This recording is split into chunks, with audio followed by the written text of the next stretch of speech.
Hello guys, welcome back to the channel. If you're wondering why I'm recording this video in the middle of the jungle, well, you're gonna have to wait some days. I'm in the middle of recording something else. However, right now is the time to discuss a little bit of the Tour de France and where have the contenders been training, more specifically altitude camps.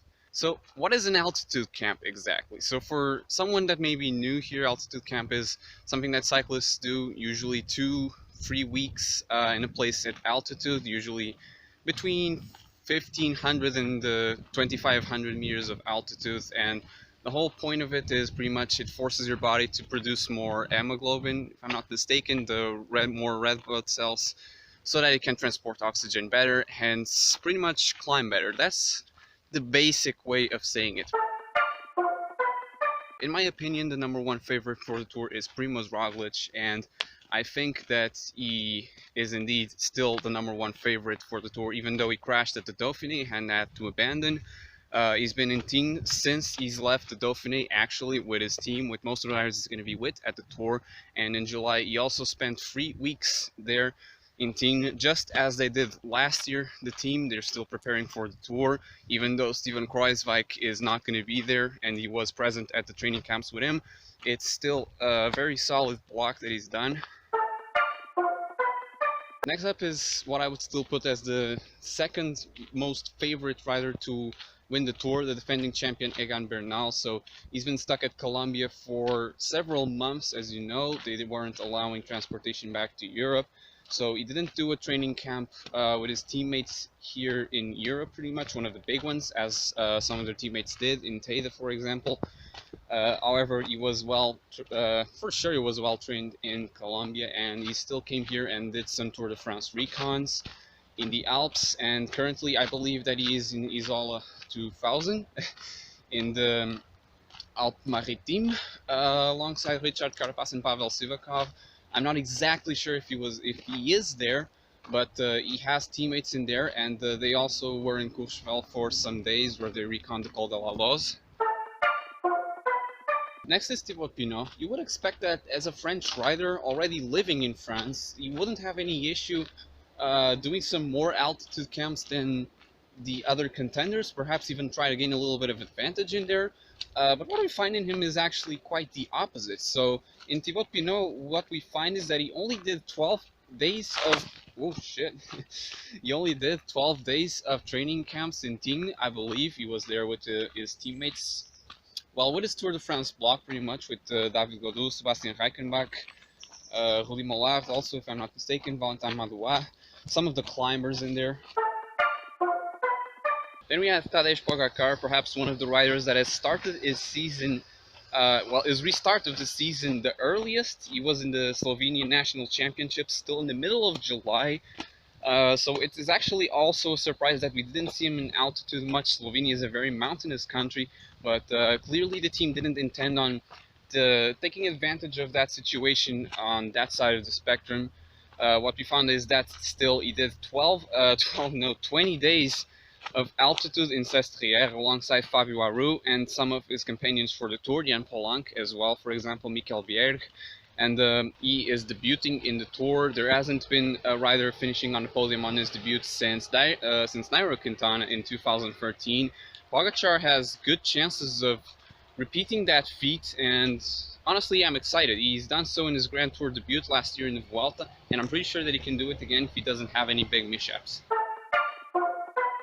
Next, we have Nairo Quintana as well, which is a similar story to Egan Bernal, of course. He was in Colombia training in altitude, so I wouldn't say that he has any sort of disadvantage over his rivals. He was there for a long time training just as he likes. Since he came to Europe, he's done Tour de France recons in the Alps, in the Queen stages, and also he's now training in Isola 2000 alongside some of his teammates. I'm recording this on a Tuesday, and he's still there at the moment, so I would expect him to be going to Nice very shortly. The team announced its squad just yesterday, and with no Nasser Bouhanni, it's a full team focused on Quintana. If he wants any chances of finally taking his Tour, or even a Tour podium, which in my opinion will already be a very good result, he needs a team completely focused in him, and he's got one. Next we have Bauke Mollema, one of the riders that for me it was one of the hardest to track. He doesn't have a Strava, and I don't believe that his Instagram and the team's Instagram took up much information. However, what I do know is that in July it was 9 days in Isola 2000 alongside, again, most of his tour block. Richie Porte was there. Some of the classics men like Tunes and Stuyven were there. With the focus on the classics, I can't say that I was really expecting him to be with a short time on altitude, but at the same time it may be a little bit of a strategy to keep himself fresh for that final decisive week of the tour. Then there is Mikhail Landa, who took advantage of the team's current situation where most riders, or at least some riders, live in Andorra. The team took a training camp there in Andorra. Now, usually I don't consider them actual altitude camps because just so many riders, and there are dozens of riders, live in Andorra. So I don't usually call them exactly training camps, but the team has done an official one. He was there with Dylan Tunes, who isn't going to be in the tour, Pelo Bilbao, Wout Poels, Damiano Caruso, lots of the climbers, Ivan Garcia Cortina and Matej Mohoric. I remember those, all of those specifically, and except for Tunes, they're all going to be in the tour. Next we have Emmanuel Bookman, who is actually one of the most complicated names to talk about in this subject, but at the same time one of the most exciting ones, because Bookman is perhaps the favorite for the Tour de France that has spent the most time at altitude. His issue though is that he crashed at the Dauphiné. He crashed hard, he had to abandon.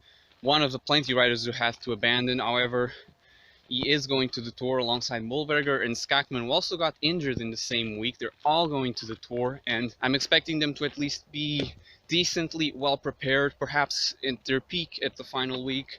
What we found in Bookman is that he was in the Bora training camp in June in Solden. He was there for 16 days, and then he spent 17 days in July training in Livigno. I'm not sure if he was there with teammates, but he was there indeed, as did plenty of riders actually in July. Livigno was the premier choice for the World Tour peloton, and in the last week he's actually been in Livigno once again. So one would expect that he would be at home trying to recover for the tour, but no.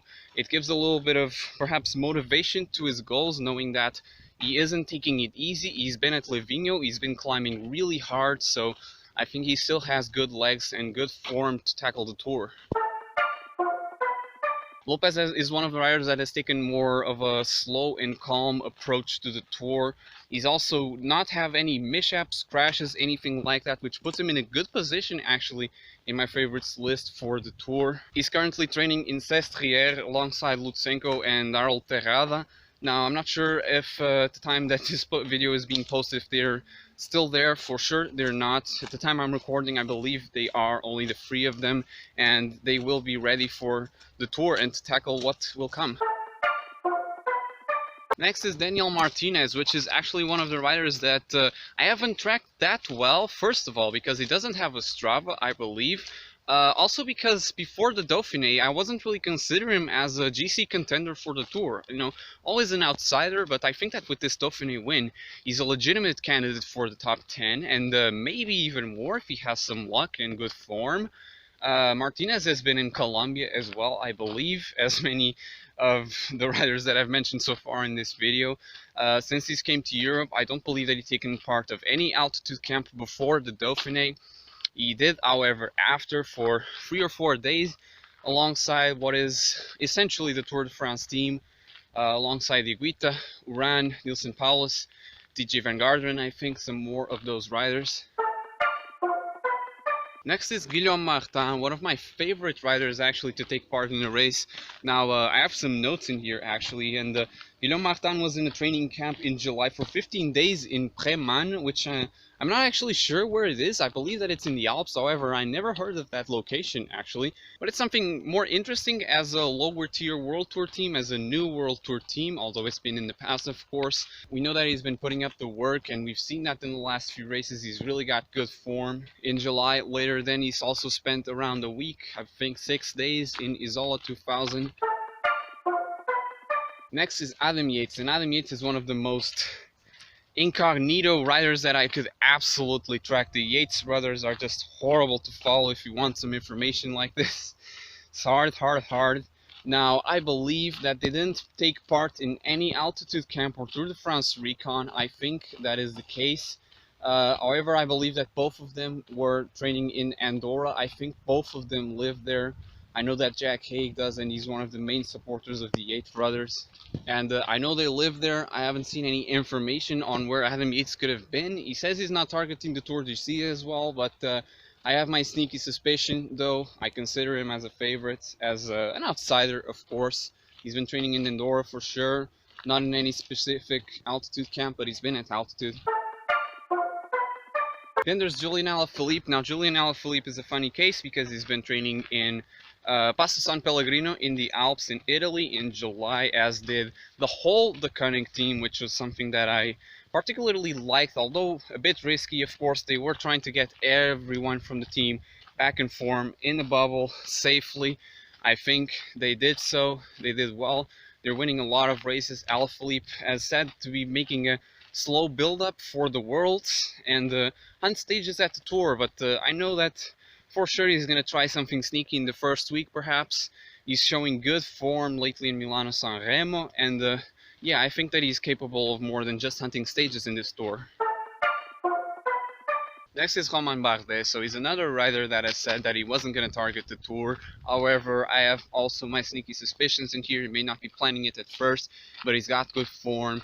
The race is going to go to the Massif Central, leave, and then come again. It's exactly what he likes. He is from the Massif, indeed. He lives in there. He lives in Clermont-Ferrand, if I'm not mistaken. He knows lots of those stages. He loves those roads, and he's showing good form, actually. He was very well in the Dauphiné.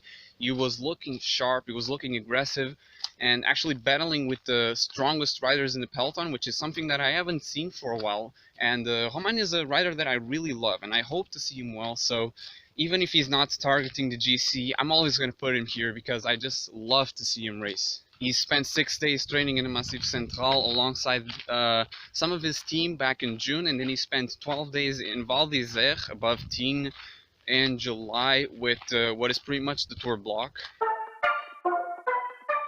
And then finally there is the Movistar trio, Marc Soler, Enric Mas, and Alejandro Valverde. If any of them is going to be targeting the GC, I don't know. However, I think they will try in the very least.